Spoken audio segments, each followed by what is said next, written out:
नमस्ते। आज हम एक कानूनी विचार की पूरी यात्रा को समझने वाले हैं। मतलब कैसे कोई कोर्ट का फैसला या कोई नया कानून एक मामूली सी हेडलाइन से निकलकर एक ठोस कानूनी सिद्धांत बन जाता है। तो चलिए शुरू करते हैं। ये सवाल सुनने में तो बहुत सीधा लगता है ना? लेकिन इसका जवाब ही तो कानून के काम करने का पूरा सार है। देखिए, कोई भी फैसला या कानून अपने आप में अंत नहीं होता, बल्कि ये तो एक बहुत ही दिलचस्प सफर की शुरुआत होती है। आइए देखते हैं कि ये सफर किन किन पड़ावों से होकर गुजरता है। तो इस पूरी यात्रा का जो पहला पड़ाव है वो है रिपोर्टिंग। ये वो स्टेज है जहां मुश्किल से मुश्किल कानूनी मामलों को आसान भाषा में बदला जाता है ताकि वो आम लोगों तक पहुंच सकें। और इसमें कानूनी पत्रकारिता का रोल बहुत ही अहम हो जाता है। आप कानूनी पत्रकारिता को एक पुल की तरह समझ सकते हैं। एक तरफ कानून की जटिल दुनिया है और दूसरी तरफ हम यानी आम जनता। ये पत्रकारिता इसी फासले को पाटती है। सोचिए, अगर ये ना हो तो कानून एक बंद किताब जैसा होगा जिसे सिर्फ कुछ एक्सपर्ट्स ही पढ़ और समझ पाएंगे। यही वो चीज है जो सुनिश्चित करती है कि न्याय प्रणाली में पारदर्शिता बनी रहे। पर एक बात साफ है, कानून पर रिपोर्ट करना कोई बच्चों का खेल नहीं है। इसके लिए ना एक बहुत ही खास हुनर चाहिए। कानून की गहरी समझ तो होनी ही चाहिए, साथ ही उसे बिल्कुल सरल शब्दों में समझाने की कला भी जरूरी है। और सबसे बड़ी बात, पूरी तरह से निष्पक्ष रहना। ये वाकई में एक बहुत ही नाजुक संतुलन साधने जैसा है। और ये सिर्फ हुनर की बात नहीं है, यहाँ नैतिकता का सवाल भी बहुत बड़ा है। साल 1991 में जो ये आचार संहिता अपनाई गई थी, वो सिर्फ कुछ सुझाव नहीं है, बल्कि ये वो पक्के नियम हैं जिन पर भरोसेमंद कानूनी रिपोर्टिंग की पूरी इमारत टिकी है। सटीकता, निष्पक्षता, किसी की निजता का सम्मान, हर सिद्धांत ये पक्का करता है कि लोगों तक सही जानकारी पहुंचे, जिससे न्याय प्रणाली पर उनका भरोसा बना रहे। अच्छा, तो कहानी जनता तक तो पहुंच गई, पर जो कानून के पेशेवर हैं, जैसे वकील और जज, वो इसका मतलब कैसे निकालते हैं? ये सवाल हमें कहानी के अगले हिस्से की तरफ ले जाता है, जो है कानूनी तर्क की दुनिया। चलिए अब जरा पर्दे के पीछे झांकते हैं। यहाँ हम उस खास तरीके की बात करेंगे जिससे वकील और जज सोचते हैं। इसे कहते हैं कानूनी तर्क या लीगल रीजनिंग।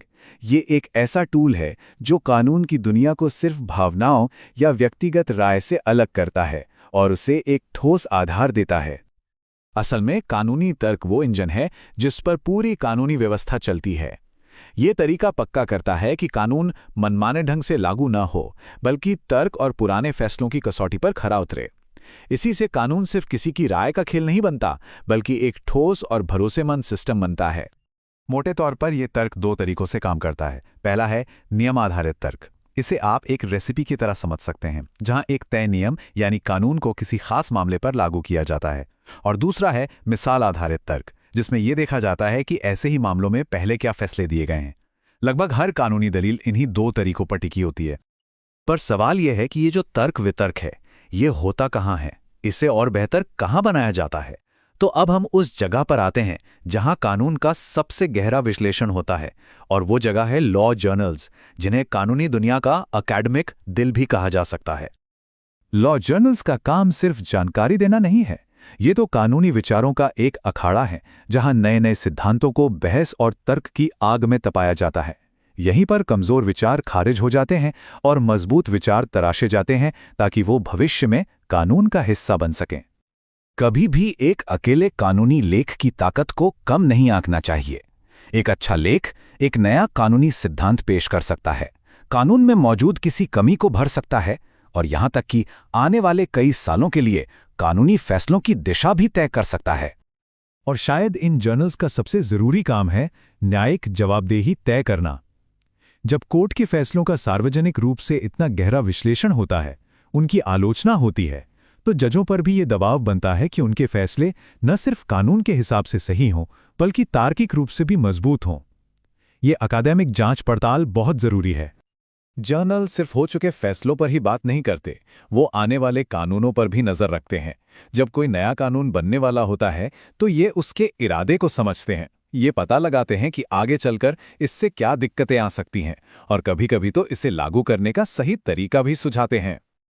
और हाँ, ये पूरी बातचीत सिर्फ एक देश के अंदर नहीं होती।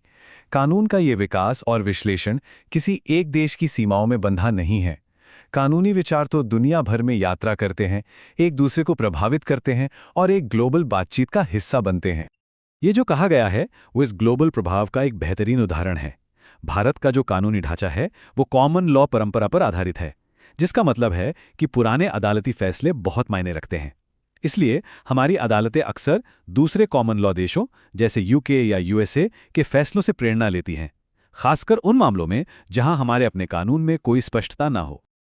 तो इस ग्लोबल बातचीत में मदद करने के लिए इस तरह के रिसोर्सेज होते हैं। भारत की कानूनी विरासत की वजह से ब्रिटिश कानून हमारे लिए खास तौर पर प्रासंगिक हैं। ऑल इंग्लैंड रिपोर्ट्स हमें वहां के खास मामलों की जानकारी देती हैं, जबकि हॉल्सबरीज लॉज पूरे अंग्रेजी कानून का एक विस्तृत ब्यौरा देता है। ये दोनों ही भारतीय कानून के लिए बहुत महत्वपूर्ण संदर्भ बिंदु हैं। तो इस पूरी चर्चा के बाद आखिर में एक बड़ा दिलचस्प सवाल खड़ा होता है। एक तरफ है कानूनी रिपोर्टिंग जो जनता की सोच को आकार देती है, और दूसरी तरफ है अकादमिक विद्वत्ता जो खुद कानून को आकार देती है। तो फिर असली शक्ति किसके हाथ में है, जनता की धारणा में या कानून के जानकारों की कलम में? ये एक ऐसा विचार है जिस पर सोचना वाकई जरूरी है।